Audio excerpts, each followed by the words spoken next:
സവാരി ഗിരിഗിരിയിൽ മൂന്നാമത്തെ ചോദ്യം ശ്രദ്ധിക്കൂ. മൈ ബോസ് എന്ന ചിത്രത്തിൽ KB ഗണേഷ് കുമാർ അവതരിപ്പിച്ച കഥാപാത്രത്തിന്റെ പേരെന്താണ്? A. Alexander John, B. Jacob Mathew, C. Tommy George. വളരെ കുറച്ച് സീനിൽ വരുന്ന അല്ലേ, അങ്ങനെ ഒരു ടോമി ജോർജ്. സി ടോമി ജോർജിനെ ഞാൻ എടുത്തിട്ട് പൂട്ടി. അപ്പോൾ ഇപ്പോൾ പറഞ്ഞുകൊണ്ടിരുന്നപ്പോഴേ എനിക്ക് പെട്ടെന്ന് സിബിയുടെ കാര്യം വന്നു, മോഹൻലാലിൻ്റെ കാര്യം വന്നു. ഇവരുടെ കോമ്പിനേഷനിലുള്ള ചിത്രങ്ങളിലെ ഏതെങ്കിലും ഒരു പാട്ട് നമ്മുടെ പ്രേക്ഷകർക്ക് വേണ്ടി. മന്ദാരച്ചെപ്പുണ്ടോ മാണിക്കല്ലുണ്ടോ കയ്യിൽ വാർമതിയേ, പൊന്നും തേനും വയമ്പുമുണ്ടോ, വാനം പാടിതൻ തൂവലുണ്ടോ, ഉള്ളിൽ വ്യാമോഹത്തിരകൾ ഉയരുമ്പോൾ മൗനം പാടുന്നു. മന്ദാരച്ചെപ്പുണ്ടോ മാണിക്കല്ലുണ്ടോ കയ്യിൽ വാർമതിയേ. ഓ അതെന്താണ് റിമീഡ സ്റ്റൈൽ അവരുടെ വായിക്കുന്നത്? വയലിനാണ്, വയലിൻ സോളോ.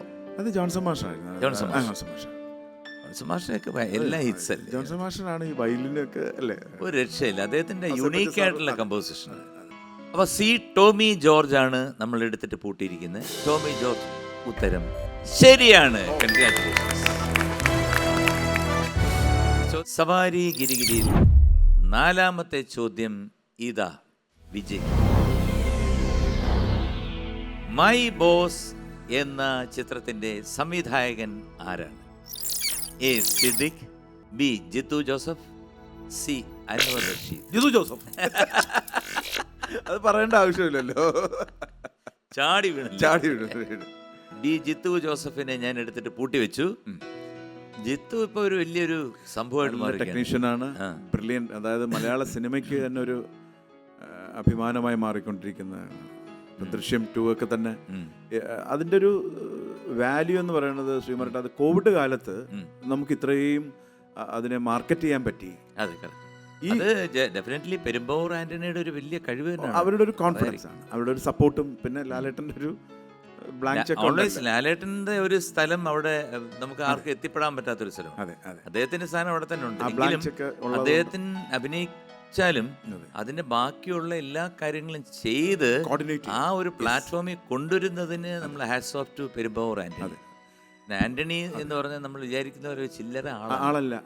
കാരണം അത്രത്തോളം ഹാർഡ് വർക്ക് ചെയ്യുന്ന സിൻസിയറുമാണ്. തീർച്ചയായിട്ടും. അതുകൊണ്ടാണല്ലോ അദ്ദേഹത്തിന് ഇത്രയുള്ള ഒരു വലിയൊരു നിലയിൽ എത്താൻ പറ്റും, പ്ലാറ്റ്ഫോമിൽ എത്താൻ പറ്റും. കാരണം ഞാനിപ്പോൾ ചെയ്തുകൊണ്ടിരിക്കുന്ന പടത്തിൽ സതീഷ് കുറുപ്പ ക്യാമറ, ദൃശ്യത്തിന്റെ സതീഷ. അപ്പൊ സതീഷ് ഇടയ്ക്ക് വെച്ചിട്ട് അതിന്റെ തെലുങ്ക് പടം ചെയ്യാൻ വേണ്ടിയിട്ട്, അപ്പൊ തെലുങ്കിലും എനിക്ക് തോന്നുന്നു ആന്റണി ചേട്ടൻ എൻ്റെ ഒരു ഭാഗമായിട്ട് ഇപ്പൊ ഒരു തൊടുപുഴയിലോട്ട് ഷിഫ്റ്റ് ചെയ്യുക. അപ്പൊ എല്ലാ ലാംഗ്വേജിലും, ഈവൻ ഹിന്ദി, തമിഴ്, എല്ലായിടത്തും. അത് ഈ കോവിഡ് കാലത്ത് ഇങ്ങനെ ഒരു മാർക്കറ്റ് കണ്ടുപിടിക്കുക എന്നുള്ളത് ചെറിയ കാര്യമൊന്നുമല്ല. എന്താണ് അടുത്ത ലക്ഷ്യം? ലക്ഷ്യം ഈ എല്ലാവർക്കും ഉള്ളതുപോലെ തന്നെ കേട്ടാ, സിനിമ എന്നുള്ളത് തന്നെയാണ്. നമ്മുടെ നിർമ്മിക്കുകയാണോ? ഇല്ല, നിർമ്മാണവും ഒക്കെ ഇപ്പൊ കുറച്ച് ഈസിയാ. ഞാൻ പറയുന്നില്ല, പണ്ടത്തെ പോലത്തെ ഒരുപാട് പ്ലാറ്റ്ഫോംസ് ഉണ്ട്. ഈ പറഞ്ഞതുപോലെ നമ്മൾ ഡിസ്കസ് ചെയ്തത് ഈ കോവിഡ് കാലം അങ്ങനെ ഒന്ന് സമ്മാനിച്ചിട്ടുണ്ട്. നല്ല പ്രോഡക്റ്റുകളാണെങ്കിൽ നമുക്ക് ഒരുപാട് പ്ലാറ്റ്ഫോമുകളുണ്ട് ഇപ്പോഴും, OTT പ്ലാറ്റ്ഫോം അങ്ങനെയൊക്കെ ആണെങ്കിൽ നമ്മുടെ കഴിവുകൾ തെളിയിക്കാനുള്ള മേഖലകൾ. തീർച്ചയായിട്ടും സിനിമയാണ് ജീവശ്വാസവും ഒക്കെ ആയതുകൊണ്ടാണല്ലോ ചേട്ടൻ നേരത്തെ ചോദിച്ചതുപോലെ ആദ്യം എടുത്തിട്ട് പിന്നെ എന്തുകൊണ്ട് എടുത്തു എന്നുള്ളത്. എന്തെങ്കിലുമൊക്കെ നിമിത്തങ്ങൾ സംഭവിക്കും ചേട്ടാ, അതുകൊണ്ട് വേണ്ടി കാത്തിരിക്കുക, ഇപ്പം ഉള്ള പ്രോജക്റ്റ് തീർക്കുക. സോ ബി ജിത്തു ജോസഫ് ഉത്തരം ശരിയാണ്. അടുത്ത സെഗ്മെന്റിലോട്ട് നമ്മൾ കയറുകയാണ്. രാജമാണിക്യം. ഒരു ചോദ്യം, no options, 10 seconds. Okay, 10 seconds, 20 അല്ല. ഇല്ല.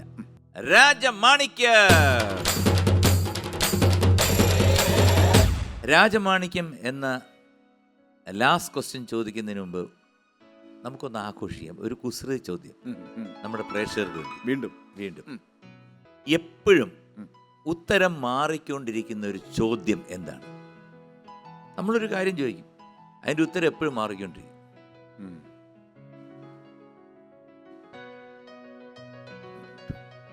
പോയി, കിട്ടുന്നില്ല. സമയം തോയി സമയം സമയം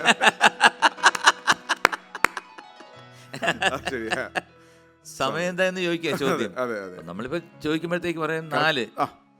അപ്പൊ 4 കഴിഞ്ഞല്ലേ, 4 കഴിഞ്ഞ 1 സെക്കൻഡ് ആയില്ലേ അപ്പോഴും. അതാണ് മാറിക്കൊണ്ടേയിരിക്കും. പിന്നെ എല്ലാത്തിനും ദാസ ഒരു സമയമുണ്ട്. വീണ്ടും വർഷങ്ങൾക്ക് ശേഷം അങ്ങനെ ഒരു സമയം വന്നുകൊണ്ടാണ് നമ്മൾ വീണ്ടും കണ്ടുമുട്ടിയത്. അതിന് സർവശക്തനോട് നന്ദി പറയണം. തീർച്ചയായും. പറയാം നേടാമിൽ ലാസ്റ്റ് ക്വസ്റ്റ്യൻ രാജമാണിക്യം. ഒരു വീഡിയോ കാണാം.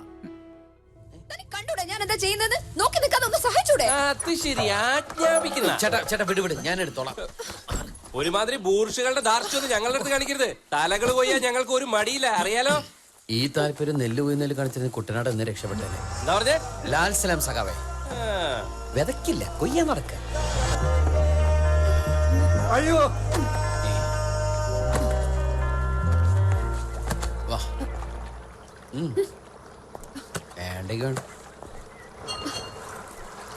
ബോട്ടിനകത്തുനിന്ന് ഒരു കരച്ചിലായിട്ടല്ലേ.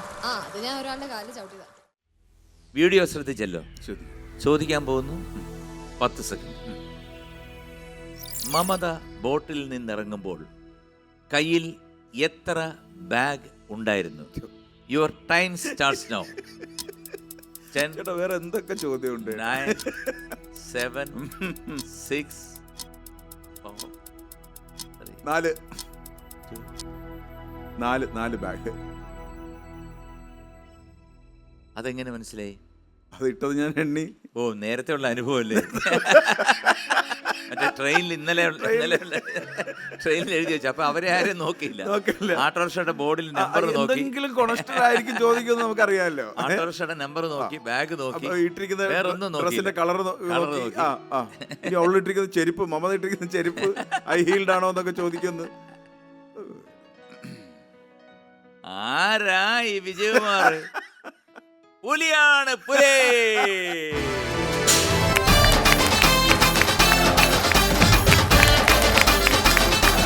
So, congratulations, Vijay. Thank you.